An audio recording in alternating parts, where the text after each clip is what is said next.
কাছাড় জেলার পুরন্দরপুর গ্রামের প্রগতিশীল কৃষক ধনঞ্জয় দাস ভারতীয় কৃষি গবেষণা পরিষদের আয়োজিত কৃষি বিজ্ঞান মেলায় ইনোভেটিভ ফার্মার অ্যাওয়ার্ড লাভ করেছেন।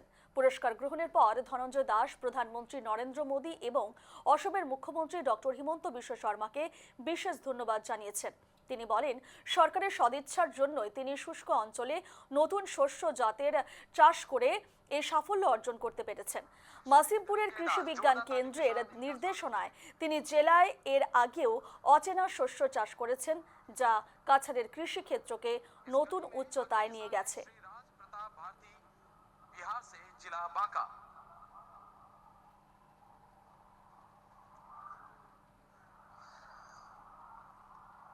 श्री धनंजय दास, जोरदार तालियों के साथ इनका स्वागत करें।